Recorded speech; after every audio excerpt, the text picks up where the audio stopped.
നമസ്കാരം. PM3യിലെ CPI എതിർപ്പ് മന്ത്രിമാരുടെ ബഹിഷ്കരണത്തിൽ തീർന്നേക്കും. അടുത്ത ഇടതുമുന്നണി യോഗത്തിൽ പ്രശ്നപരിഹാരം ഉണ്ടാകുമെന്നാണ് CPI സെക്രട്ടറി ബിനോയ് വിശ്വത്തിന്റെ പ്രതീക്ഷ. മുഖ്യമന്ത്രി പിണറായി വിജയനും ഇടതിലെ ചർച്ച ഉറപ്പ് നൽകിയിട്ടുണ്ട്. തദ്ദേശ തിരഞ്ഞെടുപ്പിൽ CPM-മായി വിലപേശലിനും ഈ സാധ്യത ഉപയോഗിക്കും. തദ്ദേശ തിരഞ്ഞെടുപ്പിലേക്ക് പോകുന്ന ഘട്ടമായതുകൊണ്ട് തന്നെ മുന്നണി വിട്ടുപോകാൻ CPI തീരുമാനിക്കില്ല. ഇങ്ങനെ ഇപ്പോൾ മുന്നണി മാറിയാൽ തദ്ദേശത്തിലെ സീറ്റുകളെ പോലും ഇത് ബാധിക്കും. PM3യിലെ ചർച്ചകൾ CPI നീട്ടിക്കൊണ്ടുപോകും. തദ്ദേശ തിരഞ്ഞെടുപ്പിന് ശേഷം അന്തിമ തീരുമാനമെടുക്കും. ഈ ഫലം ഇടതിനെതിരായാൽ ഒരുപക്ഷെ CPI മുന്നണി വിടും. ശബരിമല വിവാദമടക്കം എത്തരത്തിൽ കേരളത്തെ ബാധിച്ചുവെന്ന് തദ്ദേശ തിരഞ്ഞെടുപ്പിൽ തെളിയും. ഈ ഫലം UDFന് അനുകൂലമായാൽ മാത്രം മുന്നണി വിടുന്നതിൽ തീരുമാനമെന്നതാണ് CPIയിലെ ഔദ്യോഗിക പക്ഷം നൽകുന്ന സൂചന. പ്രതിപക്ഷം ഉന്നയിക്കുന്ന BJP CPM അന്തർധാര LDFിലെ രണ്ടാമത്തെ സഖ്യകക്ഷിയും കാണുന്നു എന്നത് നിർണായകമാണ്. ധാരണാപത്രത്തിൽ ഒപ്പിടാനുള്ള എല്ലാ നടപടിക്രമങ്ങളും ചെയ്തിട്ടും അത് മറച്ചുവെച്ച ഒരു മന്ത്രിസഭാ യോഗത്തിൽ പോയി എന്തിനിരിക്കണമെന്ന ചോദ്യമാണ് മന്ത്രി കെ രാജൻ ഉന്നയിച്ചത്. 22-ലെ യോഗത്തിൽ വിഷയം ഉന്നയിച്ചപ്പോൾ മുഖ്യമന്ത്രിയോ വിദ്യാഭ്യാസ മന്ത്രിയോ ഒരു പ്രതികരണവും നടത്താഞ്ഞതോടെ ആശങ്ക വേണ്ടെന്നാണ് മന്ത്രിമാർ ധരിച്ചത്. ഉത്കണ്ഠ വേണ്ടെന്ന് ചൂണ്ടിക്കാട്ടി ചർച്ച തന്നെ ആവശ്യമില്ലെന്ന് പറഞ്ഞ താൻ പരിഹാസ്യനായില്ലേ എന്ന് കെ രാജൻ വികാരത്തോട് ചൂണ്ടിക്കാട്ടി. ഇതിന് CPI സെക്രട്ടറി ബിനോയ് വിശ്വത്തിനും മറുപടി ഉണ്ടായില്ല. മന്ത്രിമാരിൽ കെ രാജൻ മാത്രമാണ് ഇത്രയും ഉറച്ച നിലപാടെടുത്തത്. മന്ത്രി GR അനിലും ചിഞ്ചുറാണിയും രാജിയോട് താല്പര്യമില്ലാത്തവരാണ്.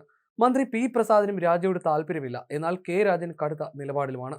കേന്ദ്ര നേതൃത്വത്തെ രാജൻ ഉറച്ച നിലപാട് അറിയിച്ചിട്ടുണ്ട്. CPIയെ അറിയിക്കാതെ തന്ത്രപരമായി PM3 ഒപ്പിടുകയായിരുന്നുവെന്ന് രാജൻ വിശ്വസിക്കുന്നു.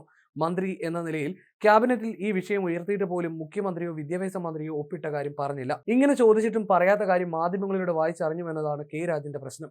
വ്യക്തിപരമായ അപമാനിക്കലായി രാജൻ ഇതിനെ കാണുന്നു. PM3 സ്കൂൾ നടപ്പാക്കുന്നതിനുള്ള ആശങ്ക മന്ത്രിസഭയിൽ CPI മന്ത്രിമാർ പ്രകടിപ്പിച്ചത് നവംബർ 22-നായിരുന്നു.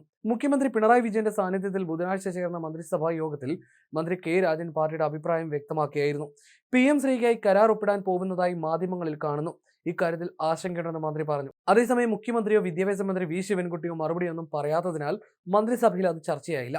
യോഗത്തിന് ശേഷം മുഖ്യമന്ത്രിയുമായി മന്ത്രി കെ രാജൻ കൂടിക്കാഴ്ചയും നടത്തിയിരുന്നു. 22-ന് ചേർന്ന മന്ത്രിസഭയുടെ അജണ്ടയിൽ PM3 ഉൾപ്പെടുത്തിയിരുന്നില്ല. അന്ന് രാവിലെ സംസ്ഥാന സെക്രട്ടറി ബിനോയ് വിശ്വത്തിന്റെ വസതിയിൽ CPI മന്ത്രിമാർ യോഗം ചേർന്നു. ഇടതുപക്ഷ നിലപാട് ഉയർത്തിപ്പിടിച്ച് പദ്ധതിയെ ശക്തമായി എതിർക്കാൻ ബിനോയ് വിശ്വൻ നിർദ്ദേശം നൽകി. പക്ഷേ മുഖ്യമന്ത്രിയും CPM മന്ത്രിമാരും പ്രശ്നത്തിൽ മൗനം പൂണ്ടതോടെ CPIയുടെ ആശങ്ക കേട്ടതൊഴിച്ചാൽ മന്ത്രിസഭയിൽ മാറ്റമൊന്നും ഉണ്ടായില്ലെന്ന് വ്യക്തമായി. അതിനുശേഷം വന്ന റിപ്പോർട്ടുകൾ മന്ത്രി രാജനെ പ്രകോപിപ്പിച്ചു. നവംബർ 22-ന് മുമ്പ് തന്നെ കരാറിൽ ഒപ്പിട്ടിരുന്നു.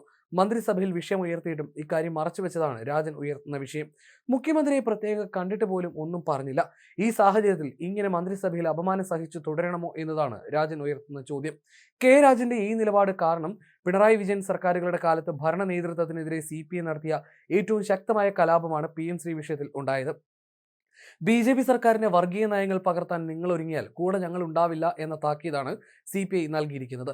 CPIക്ക് ബോധ്യമായ തിരുത്തലിന് CPM തയ്യാറായില്ലെങ്കിൽ മന്ത്രിസഭാ യോഗങ്ങളിൽ നിന്ന് വിട്ടുനിൽക്കാൻ സംസ്ഥാന സെക്രട്ടേറിയറ്റ് നേരത്തെ എടുത്ത ധാരണ നിർവാഹക സമിതി തീരുമാനമാക്കുകയാണ് ചെയ്തത്.